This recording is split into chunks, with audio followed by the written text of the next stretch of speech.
కోలీవుడ్కు వరుస షాక్స్ తగిలే అవకాశాలు ఉన్నాయి. తమిళ సినిమా లెజెండ్ కమల్ హాసన్ కూడా ఇప్పుడు రిటైర్మెంట్ ఆలోచనలు చేస్తున్నారు.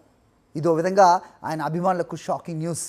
ఆయన నటుడికి రిటైర్మెంట్ ఏంటి, అసలు కమల్ ఎందుకు ఇలాంటి ఆలోచనలు చేస్తున్నాడు అని ఆవేదన కూడా వ్యక్తం చేస్తున్న వాళ్ళు ఉన్నారు.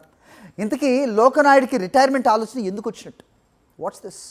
కెరియర్లో 230కి పైగా చిత్రాలు, చేయని ప్రయోగాలంటూ లేవు, చూడని రికార్డులు అంతకంటే లేవు.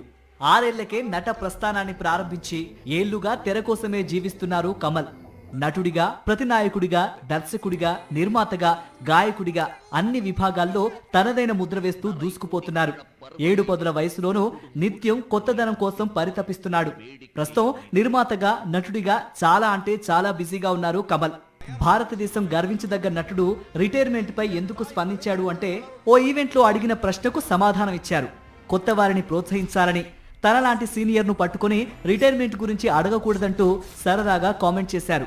అంతేకాకుండా భవిష్యత్తులో రిటైర్ అవకాశాలు లేకపోలేదని, ఓ మంచి సినిమా చేసి రిటైర్ అవ్వాలనే సలహాలు ఇచ్చే స్నేహితులు తనకు ఉన్నారని చెప్పారు కమల్. ఇప్పటికీ ఆ మంచి సినిమా కోసం తాను ఎదురు చూస్తున్నట్లు తెలిపారు లోకనాయకుడు. రిటైర్మెంట్ పై కమల్ ప్రకటన కోలీవుడ్ ను షేక్ చేసింది. ఎందుకంటే ఆల్రెడీ విజయ్ రాజకీయాల్లోకి వెళ్ళిపోతున్నాడు. మరో స్టార్ అజిత్ కార్ రేసింగ్ లో బిజీగా ఉన్నాడు. మరోవైపు రజనీకాంత్ కూడా రిటైర్మెంట్ ప్రకటించే అవకాశాలు ఉన్నాయనే ప్రచారం సాగుతోంది. ఇప్పుడు కమల్ కూడా ఎక్కడ యాక్టింగ్ కి బ్రేక్ ప్రకటిస్తారు అని తమిళ సినీ పరిశ్రమ చాలా టెన్షన్ పడుతోంది. ప్రస్తుతానికి కమల్ కి అలాంటి ఆలోచనలు లేవు అని ఇటీవల చేసిన వ్యాఖ్యల వల్ల అర్థమైంది.